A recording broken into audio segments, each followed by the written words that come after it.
and welcome back to the Balance Wand podcast, Soul on Fire. I'm your host, Jordan Younger, and I'm going to keep this very short and sweet today because I am healing from a bad cold, and I don't want you guys to have to listen to too much of this stuffy voice before we get into this conversation with Ashley Lemieux. She's someone who I've been following on Instagram for a while, and I have a feeling a lot of you are too. She has 425,000 Instagram followers. She has an incredible podcast called the I Am Podcast, and she has a brand new book called I Am Here.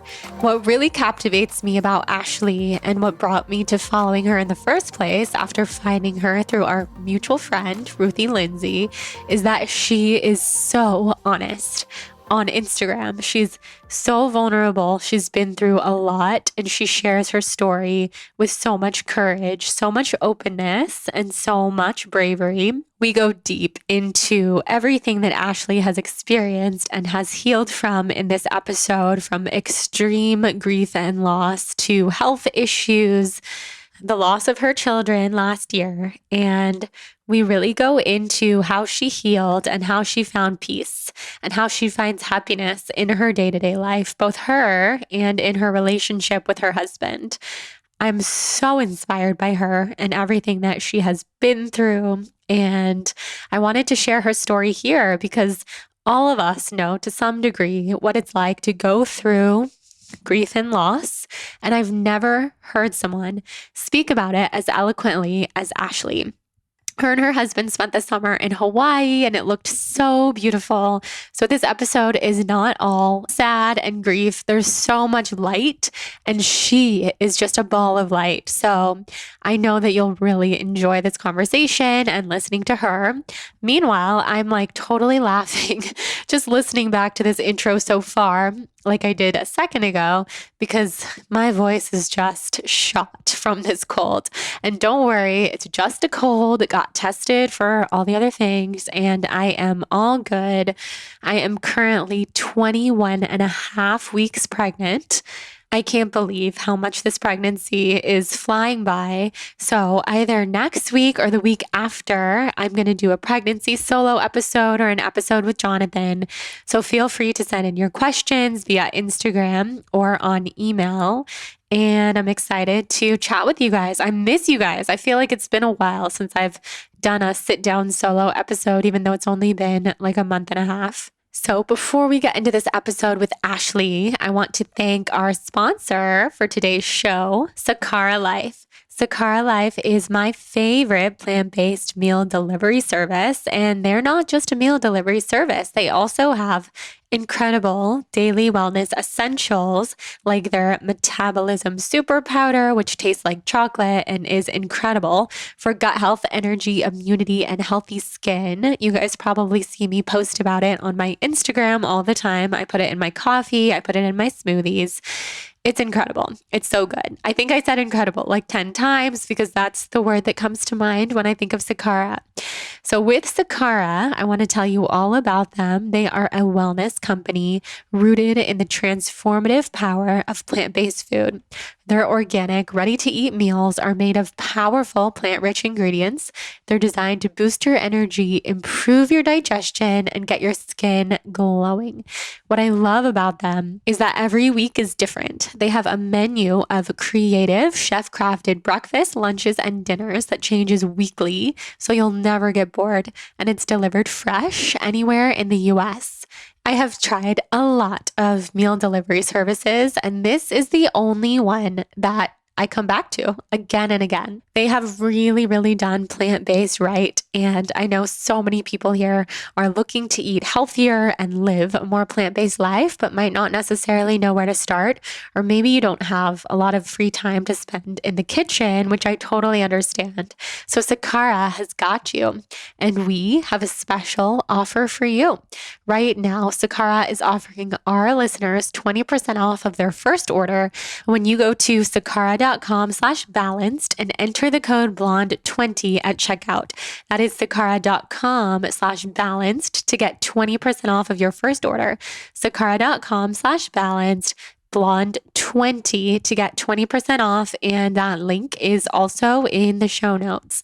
Now let's head into this episode with Ashley. And also, if you feel inspired to rate and review the show after you listen, I have a free gift to send you. So email me a screenshot so I can send that your way. Now let's head on into this episode.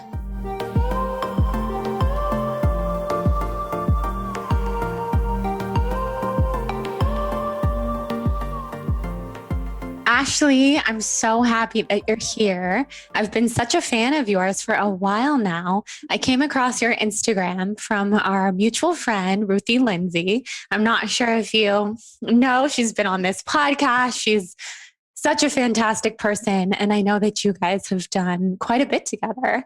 So I've been excited to meet you. I'm so happy that you're here. If you could introduce yourself to our Soul on Fire audience and tell us a little bit about you. Oh my gosh. Thank you so much, first of all, Jordan, for having me. And I love that Ruthie is our connection. She's one of my dearest friends. So that makes me so happy. I'm Ashley Lemieux. I'll pronounce my last name for all of you because when I was getting married to my husband, I literally didn't know how to say it. So that's amazing. Does everybody call you? Does everyone think that you're Ashley Lemieux because of your Instagram? Yes. So people think I'm either Ashley Lemieux because it's Ashley K. Lemieux on Instagram, or they just have no idea how to say my last name. And I'm like, I totally get it because I didn't either when I was getting married to my husband. But my husband and I live in Phoenix, Arizona, and we're both entrepreneurs. I'm an author and a speaker, and my goal is to really help women find light and to help them shine in the darkest moments of their lives. So just through the work that I do, through the books that I write, through the content that I produce on social media, through the events we do, through my podcast, my one goal is to help you walk away with something that can help you feel lighter in your life and to give you the same tools that have helped me come out of really dark times in my own life so that you can have them in a place that feels accessible and tangible and that you can invite healing again into your life. And so that's in a nutshell who I am and what I do.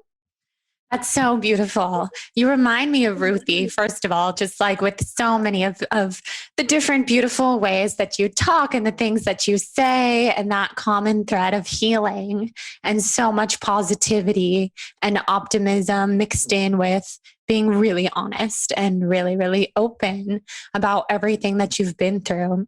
And you have had quite the journey with a lot of pain and difficulties. So if you're open to sharing that with our audience, whatever you're comfortable sharing, we would love to hear. Yeah. So something that I always think about is how, even though the details of all of our life experiences are so different from each other, the feelings that we each go through, they're the same. And that's what connects us. And so even if I have a different type of experience than you, the feelings of grief or loss or fear or anxieties or joy and triumph, those are still the same. And what I found was that in my really dark moments, I felt really alone. And I didn't know if other people were experiencing those same feelings that I had. And I didn't know how to process them. And I felt so lonely. So then it became really important to me through writing, because I love writing so much. It's my way to process, that if I could kind of put how I was feeling into words and then create tools surrounding them, that became a common connector between me, who has a very different story than you or maybe anyone else listening, and that really connects us. One of the biggest moments in my life that totally changed the trajectory of everything that would come next was my husband and I became parents literally overnight through a permanent guardianship to a 4 and a 6-year-old. And we were in our mid-20s at that time. We were not seeking to have children yet. And so literally our family doubled and I became a mom. And becoming a mom was the greatest thing that ever happened to me. And all of us had no reason to believe that we would never be together in the future. After 4 years of raising our kids, we experienced a very unexpected contested adoption, which led to 2 years in court and then eventually led to the loss of our family unit. And we lost the kids really. The court battle was long, but then when they left, it literally happened overnight. And I was on the other side of the country and I had to write them goodbye letters from my hotel room. We never saw them again. And that created this turmoil and darkness in our lives that I did not know a person could feel that amount of pain and still keep living through it. It was like I was living, but I wasn't actually alive anymore. I felt like someone had dug this huge hole in the ground and threw me in it and then put everything on top of me. And I was just in this dark, heavy place with no way to get out of it. For the next several years, so much therapy was involved, so much processing, trying to refigure out what mine and my husband's relationship looked like, trying to figure out what my purpose now was. Because going from being an active mom to losing your kids, knowing they're still out there in the world and not knowing what to do about it, that's still something I have trouble putting into words because the feeling of that was so intense for me that I felt like I didn't have a purpose to live anymore. To be quite brutally honest, I did not want to be alive anymore. And I felt like such a failure as a mother that I couldn't protect my kids and that there's nothing I could do to this day to protect them or to be with them or to see them or and so that's something that I really had to figure out. How do I live with feeling like this and still feeling joy and still moving forward in my life and still building a life that I love and I'm grateful to have. And so as my husband and I went through years, several years of really just trying to come back to life. A year and a half ago, we decided that it was time to try to grow our family again. This time we would do it biologically, and we got pregnant quickly. And it felt like this huge gift to us that this love and light and joy could exist when also, right, in coexistence with the grief and the loss that we felt with our other two kids. When I was 16 weeks pregnant last year was right when the pandemic had shut everything down. We had just moved into a new house that we had purchased to fit our growing family and to kind of get roots. We're really just trying to get our feet planted somewhere firmly again. And at 16 weeks pregnant, I went septic within hours. And if you don't know what sepsis is basically your body starts attacking some type of infection or something in your body, but it attacks it too hard. And so then it basically floods your bloodstream with toxins that kill most of the people who get sepsis. So I'm rushed to the hospital. We get to the hospital. They say, hey, today's the first day. You can't have outside visitors come in with you. So they wheel me in. They tell me I have sepsis. They tell me the baby's fine. But I was in the most pain in my life that I've ever been in physically. And there was this moment where I woke up to a rapid response team surrounding me because my whole body went numb. And I was having a really hard time breathing. And I woke up to the EKG tech. His name was Willie, actually. And I went back and found him just a few weeks ago to thank him. But he just held my hand and he looked at me and he just said, you can do this. You were made for this. There's no one on this planet who can do this, like you can do this, just keep going. And so that was just playing in my mind. And so in my mind, I was telling myself, I can keep going through this because I know that I'm protecting my baby, because I know that I'm keeping my baby safe. And so I'm willing to go through anything, any amount of pain, as long as my baby's okay. But in that moment, I also felt like there was something very wrong. And I did not believe that myself and my baby could survive whatever was happening. And so I asked them, as they got me more stabilized, I asked them if they could do another ultrasound to check. And so later that night, it was confirmed that we lost the baby. And the next morning, I delivered him by myself in the hospital room. And the year and a few months since then has been a really long healing journey, physically, emotionally, spiritually, every sense of the word. And now my husband and I have started fertility treatments because for unknown reasons, I have not been able to get pregnant again. And so that's where we're at right now. And again, I'm reminded that healing isn't just one big moment in our lives, which I think sometimes when hard things happen, at least for me, and I don't know if you've ever felt like this, but I'm like, okay, well, I'm waiting for that one big thing to come to save me from this. The physical healing that one day is just going to come and I'm going to get better, or emotionally it's just going to come and I'm going to feel better. I'm just waiting for this big thing to happen. But what I have learned, that healing isn't one big moment.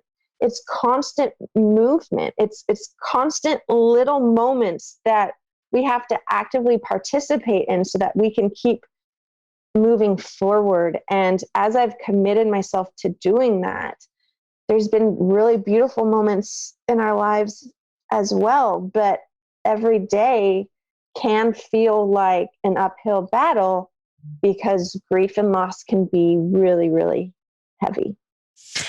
Wow, Ashley, thank you so much for sharing that story with us. I'm crying because it's just it's very powerful what you've been through, and your strength is so beautiful. And I also relate to so much of what you're saying, having been very, very, very sick myself and always searching for the light at the end of the tunnel and wanting that one thing to come along and fix it all. And to this day, I'm so glad that you said that. To this day, that's the main question that I get asked, and you probably do too, is how did you heal, or how did you come to the other side?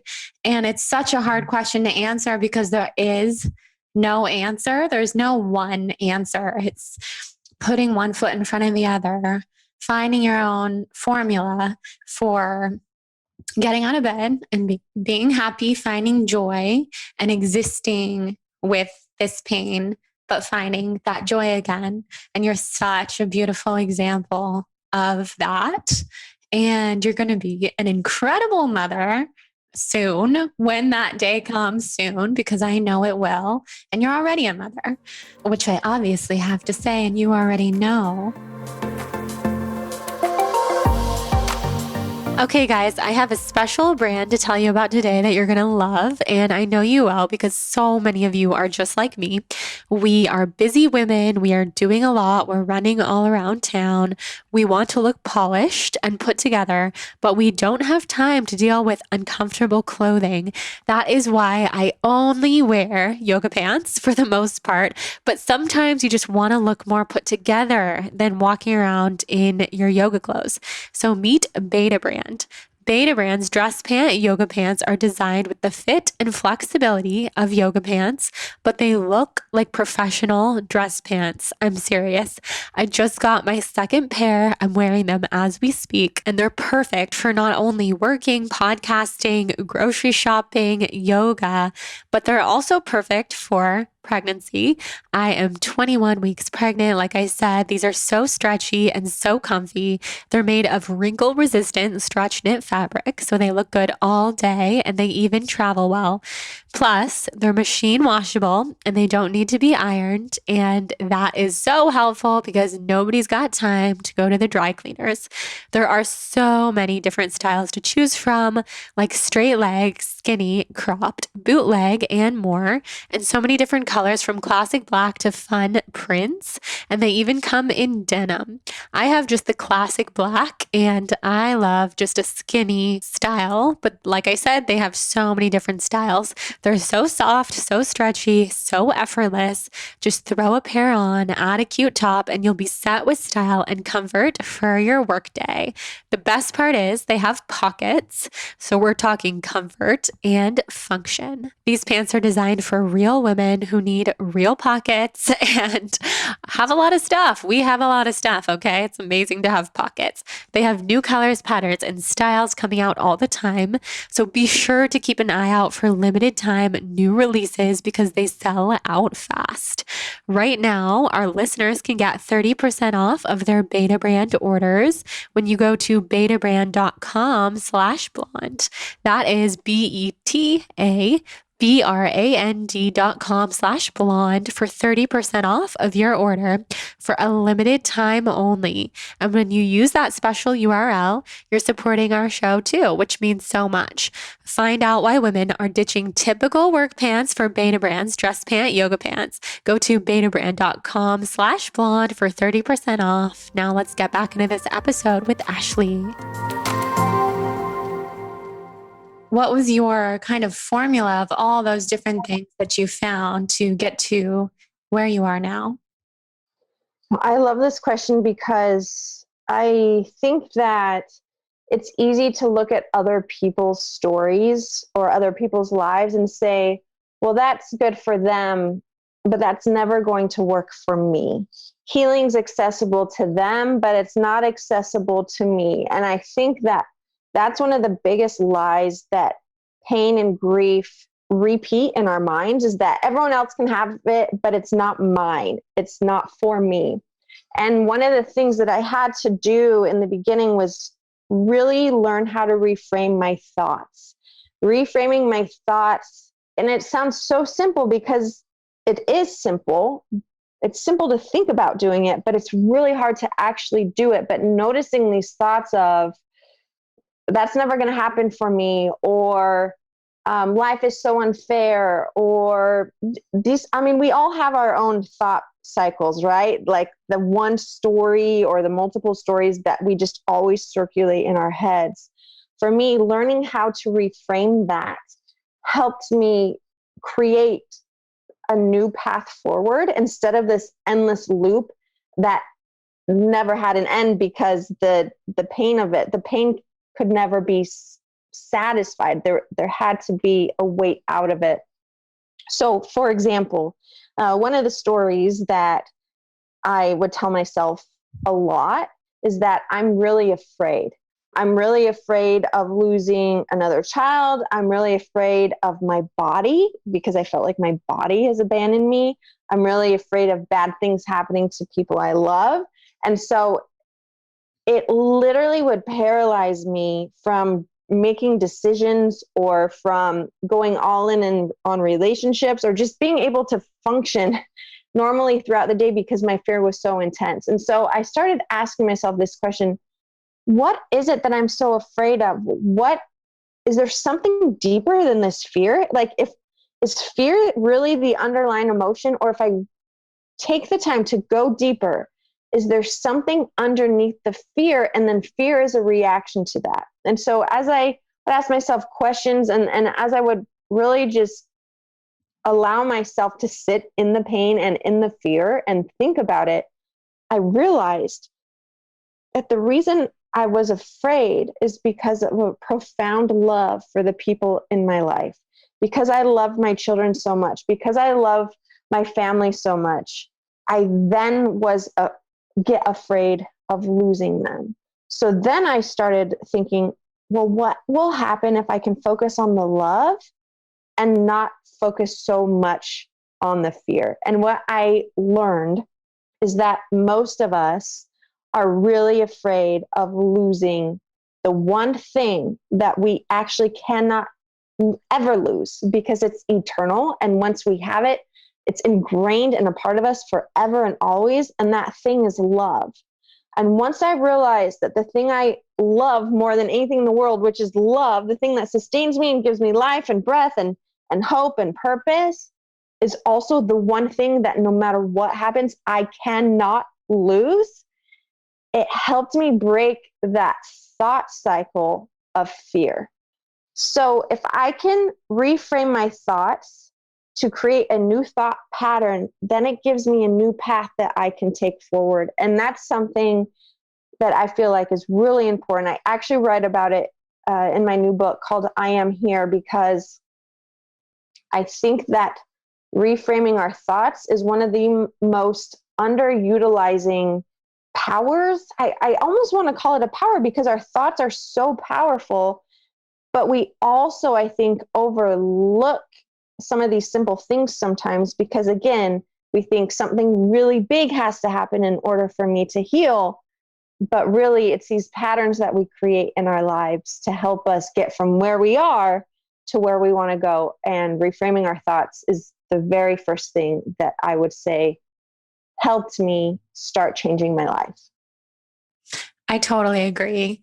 Reframing your thoughts is one of the most powerful things that we can do in this healing journey. What's the main way that you do that? For anybody who's listening, who's just like, I don't even know what that means. How do I start? What's the first step in reframing your thoughts?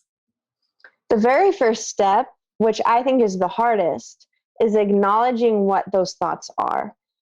I think that when we feel pain, and I'll speak for myself, I thought that I could run faster than my pain.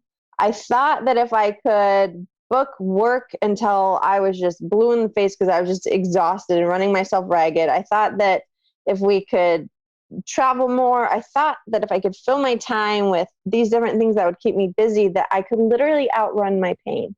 But instead of outrunning my pain felt heavier. My pain felt inescapable. My pain felt tiring. I was so exhausted. And so I had to get okay with sitting still and inviting my pain in to become a teacher. I think a lot of times we try to outrun these feelings that we have, and it's impossible to reframe our thoughts if we don't give ourselves the space to sit in the hard thoughts and acknowledge what's triggering us or acknowledge those hard feelings that we're trying to run away from. So that's the very first step, is being able to be okay with those feelings so that they can be acknowledged and then worked through. That's such a good way to put it, because I think a lot of us feel that way, that we can outrun the pain and just do everything. It's very easy to be distracted in this life that we live, with work and booking trips and travel and just running away from it all. But it's such a good point. It just builds up and then it gets harder and harder. Such a good point. So what would be, other than reframing your thoughts, what else has helped you get to this point? The other really big thing that has helped me is something that I started doing after we lost our older two kids, and I call it clarity mapping. My meditation and prayer time in the morning is really important because I feel like, as we're going through life and there's so many things coming at us all of the time, it's really easy to start reacting to things instead of being intentional about how we're living our life. And so as I was trying to find my purpose again, as I was trying to find joy, as I was trying to figure out what it is that I want to be doing in my life, I first had to start with getting intentional about the way I was living. And so doing that in the morning, creating a life that I want to be living first before consuming the life of other people, like on social media, on Instagram, seeing what everyone else is up to, what everyone else's ideas are, getting into a space where I could be still and create my own life and my own feelings before consuming someone else's has been a really pivotal part of my healing journey. As I sit in meditation in the morning, I ask myself 5 questions. And I think that these questions can be so powerful, whether you spend 5 minutes doing them, whether you spend an hour doing them, whether you do them every day or once a month, but they've helped me stay on track. So I'll go through these 5 questions. You guys can write them down. But the first question I ask myself in the morning is, what is my intention today? Man, when you are in a hard spot in your life, sometimes your intention is to literally get out of bed in the morning. And what's been really healing for me is to look back at my answers to this question and see how it's progressed over a period of time. Like, oh my gosh, a year ago, I was trying to get out of bed. Today, my intention is so different. Wow, look at this healing that is taking place in my life. The second question that I ask myself is, why am I worthy?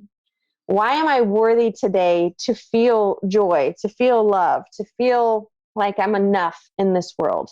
And something that happened for me during my grieving process is that once I started feeling joy again, I started feeling really guilty about it, because the stories I would tell myself were, well, what kind of mother who can't protect her kids is allowed to feel joy again, or allowed to be happy, or I shouldn't be feeling this way. And so I would automatically just shut it down.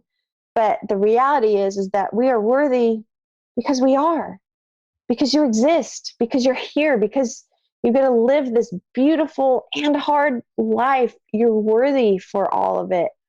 And that's something we have to feel, so that we allow ourselves to heal and not sabotage that healing process internally. The third thing I ask myself is, who can I serve today? Being able to look outside of our own pain and see someone else in theirs is how I think that we can start finding a purpose in our pain.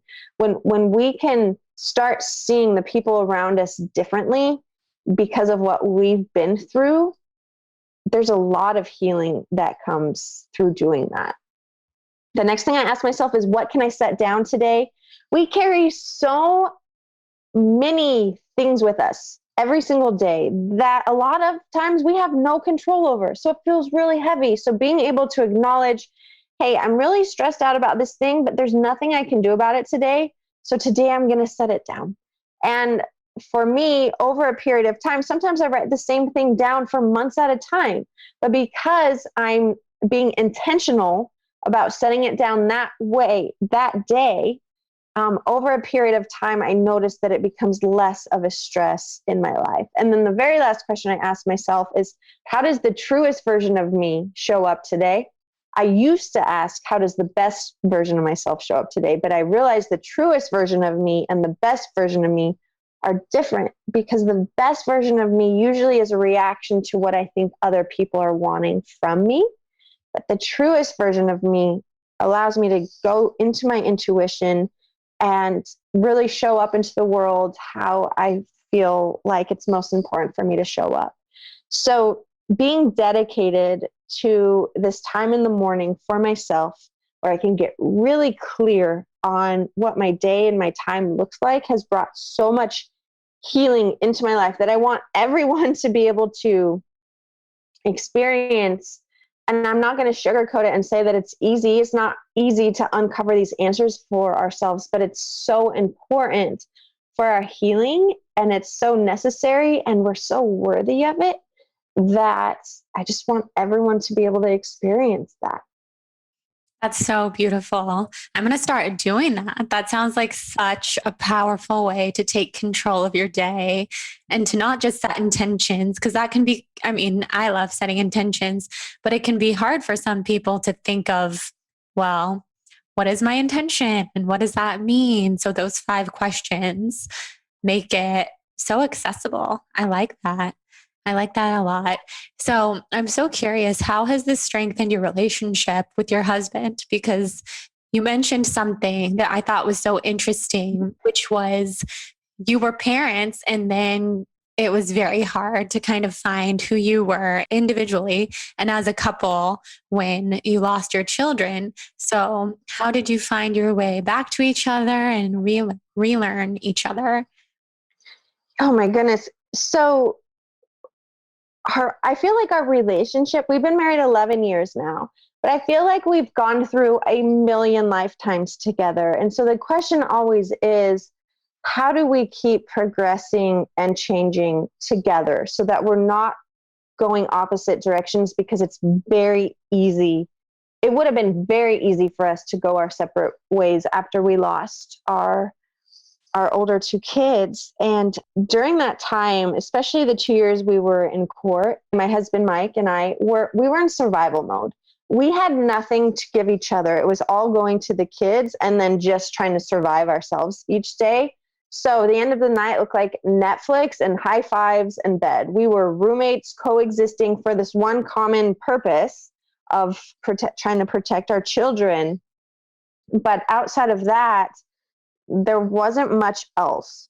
So then when we lost our children and both of us felt like we both individually failed and then as a couple had failed, that was really hard to figure out, what does our relationship look like now? What is the common thing that's pulling us together? And at the time, the common thing was a lot of grief. We were both really heavy in our grief. So then it was hard because we're grieving differently. Everyone grieves differently. And I needed different things and my husband needed different things. And those things were not the same.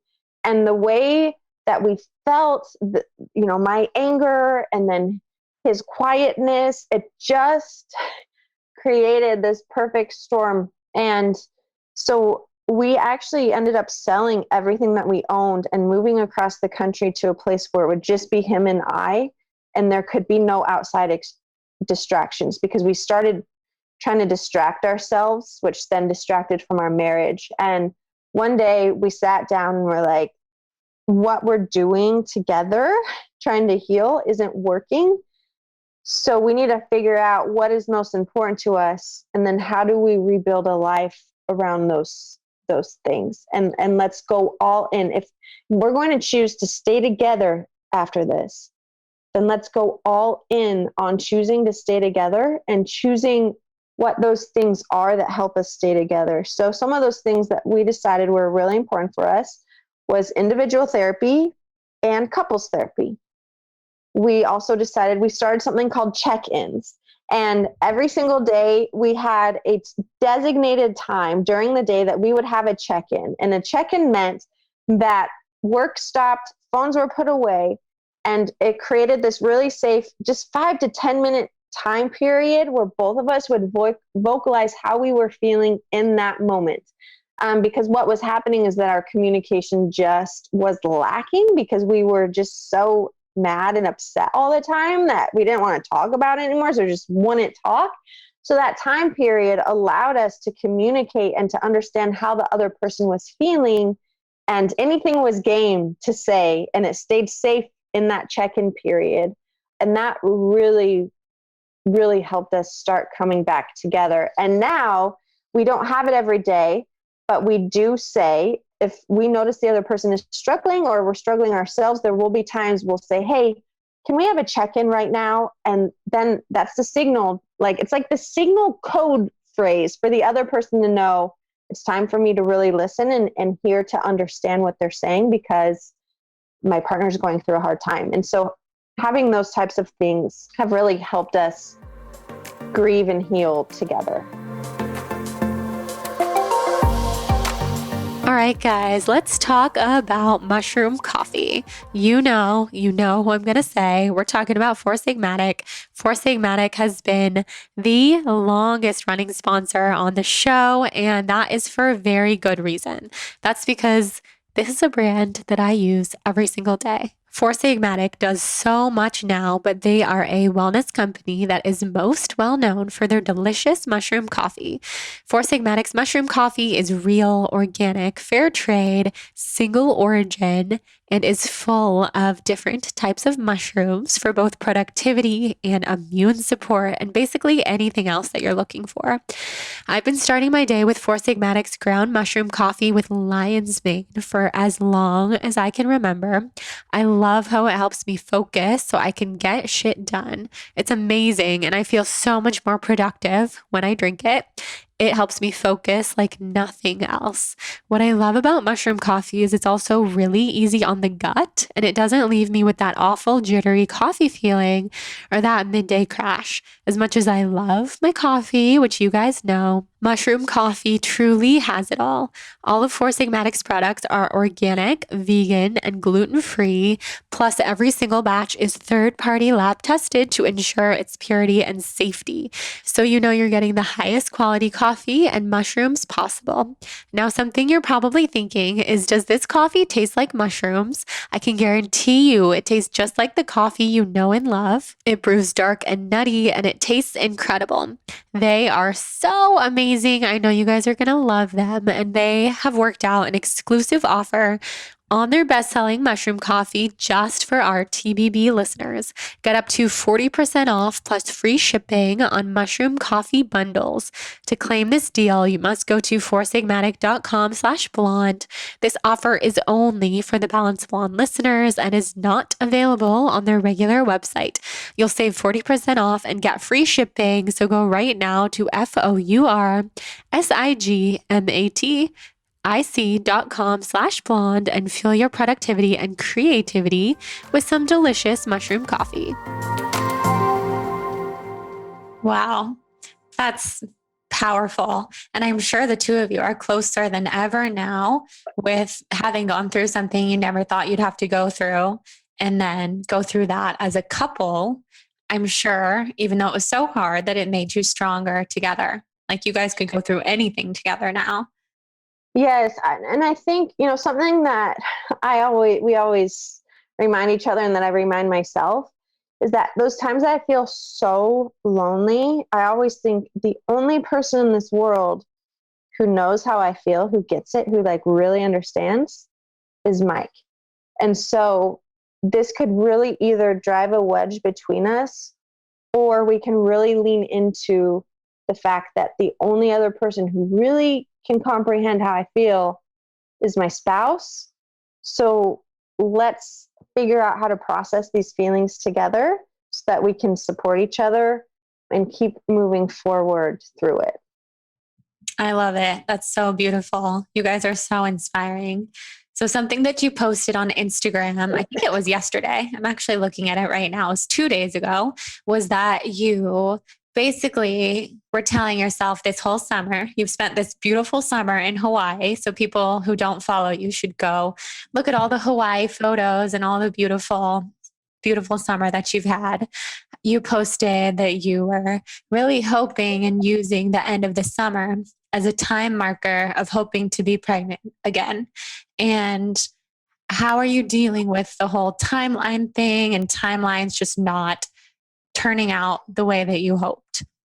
Because I know so many people listening who, for whatever they're going through, the timeline is just not what they're hoping. So, man, this is such an important thing to talk about, I think, because in our healing journey, or just in life in general, I think we all give ourselves these timelines of, well, this has to happen by then, and then if it doesn't, we're so disappointed that it feels like we're starting the grieving process all over again. And so for this past year, I have told myself, and I think as a coping mechanism, honestly, I've told myself, I'm going to be pregnant by the end of next summer. Like, I'm going to be healthy enough to do that. Our baby's coming. So then all of this is worth it. All the doctor appointments, all the pain, all the loss, this is all worth it right now. I can do this right now because by the end of next summer, I'm going to be pregnant. Well, now it's the end of next summer and I'm not pregnant.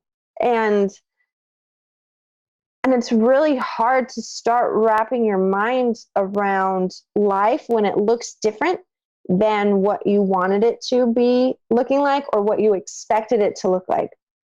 So I've had to do a lot of work on releasing my expectations and finding joy even when that thing doesn't happen.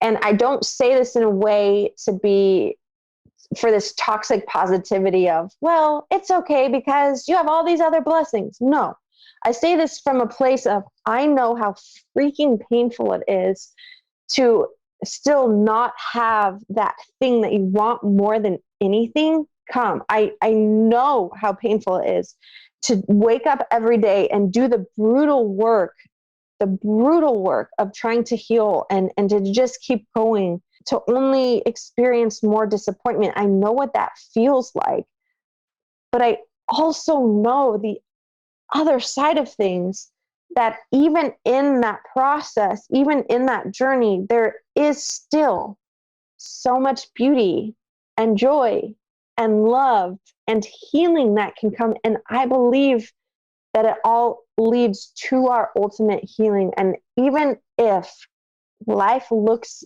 different than we thought it was going to, it doesn't mean we're living a bad life. And that's a reframe that I've had to do, is that different doesn't mean bad, that different can still mean beautiful. And that's something that these past few months have really cracked me wide open for, because I've been fighting it, but then just really surrendering and leaning into the acceptance of, this is my life and I'm really grateful for it. And here's all of the beautiful things that it has to offer me. I love it. Yeah, it's so hard to let go of those timelines. And we all do it, whether it's conscious or subconscious. I remember having this huge timeline in my head of wanting to be completely healthy by my wedding day almost 2 years ago. And I was like on my deathbed with Lyme disease and didn't know if I was going to be able to walk down the aisle or enjoy the day or anything. And I was obsessed with healing by that date. And we can't control those types of things. And I had to really throw that all out the window after doing some crazy things for weeks, well, years, and then weeks leading up to the wedding, of doing 100 treatments in a week and just actually being sicker for that reason, and then letting go because it was a perfect wedding the way that it was supposed to be, even though it was not perfect. It was not what I hoped for, but it was. You get it. So I totally understand. And letting go of those timelines and surrendering to the universe or to a higher power, whatever you believe in, the surrender and the reframe, it all really, really goes together. And that's so beautiful. So another question I have is, a question for all of us who are listening. And for me, what's the best thing and the worst thing to say to someone who is dealing with the loss of a child? Thank you for asking this question. This is something that I get asked often. And before I answer fully, what I want to preface by saying is that we're all humans. And so we're not going to get things right all the time. And the most important thing is to show up for your friend, is to be there. And even when it's uncomfortable, allow yourself to be there. Something that has helped me a lot is when people say things to me like, I'm so sorry you're sad right now, and I'm going to be sad with you. Or I'm here with you however long this journey is. We want to fix things for the people we love. We want to take it away. But the loss of a child, that pain, it can't be taken away. And your friend wants someone who's going to sit in it with them and hold them while they're crying, and to not forget about them when life moves on in 6 weeks or a year, because even though the world moves on, you never move on from the loss of a child. So those are some of the best things. Some of the very worst things that people have said have been things that have they just feel really isolating, and really lonely. Things like, well, whatever's meant to be, it will be, or, well, maybe that was supposed to happen. Because the loss of a child, it's never supposed to happen. It happens because life is hard and because really crappy things happen sometimes. But I think there's some of these key phrases that people cling on to because they don't know what else to say, but they can be really damaging. And so again, I think just sitting in it, letting your friend know that you are in it with them, that you're feeling it with them. Something that actually has really helped me is when you're grieving, you feel really alone. And so when people tell you, I can't even imagine how you feel, it makes you feel even more alone because you're like, well, I want you to imagine how I feel. I need you to understand how much pain I'm in right now because I feel so lonely that I just need you to try to imagine what this might be like. So things that have been really supportive for me are when people have said things like, I can only imagine how hard this is for you. I know how much I love my children, and I can only imagine the devastation that you're feeling right now. Like trying to put yourself in that place is something that can be really powerful because that person, your friend, feels really alone right now. That's so helpful. Thank you so much for sharing those. That totally makes sense too. I think people think that they're doing a good thing by saying, oh, everything just happens for a reason. And really, truly, I see why that's not a helpful thing. So thank you. I'm going to ask you some of the questions that I ask everyone who comes on the show. We call them the rapid fires, but they don't have to be rapid. Awesome. Do you know your sun, rising, and moon signs in astrology? Oh my gosh, I don't. But I feel like I need to. we can look it up. We can look it up later, and I can let you know what they are. But Okay. when's your birthday? November 28th. Okay, so you're a Sagittarius. Yes. Your sun sign. And Oh, that's my sun sign. Oh, I didn't know that's what it was called. Okay. we can look into, if you know your birth time, we can later look into the rest. That's cool. It's so fun. And then have you heard of human design? No. Okay, we'll look that up too. It's an energy type. It's really fun. There's 5 different energy types. What is your dream vacation? Honestly, this summer has been my dream vacation. We've been in Hawaii for 2 months. We have a lot of friends out here. And so being able to just work on the beach, be with our friends. I feel my husband and I'm 34, he's 35, and I feel like we're in college again. It's been really, really fun. That's so fun. I love it. It has looked amazing. And I think that's my dream vacation too, is to spend the summer in Hawaii. Where do you see yourself in 5 years? In 5 years, I just see myself happy. I see myself surrounded by my family. I see myself grounded. I see myself being able to use things that have happened to me in my life for the benefit of other people on their journey. And I'm excited for that. Me too. Are you a night person or a morning person? I'm such a night person. Me too. I love it. Have you been that way your whole life? Yeah, my whole life. My dad and I used to stay up really late together because he's a night person too. But my husband's the opposite. So we try to like, one of our things is we go to bed at the same time with each other every night. And so we both have to make some compromises so that can happen. Mm-hmm. That sounds familiar. That sounds just like me and my husband.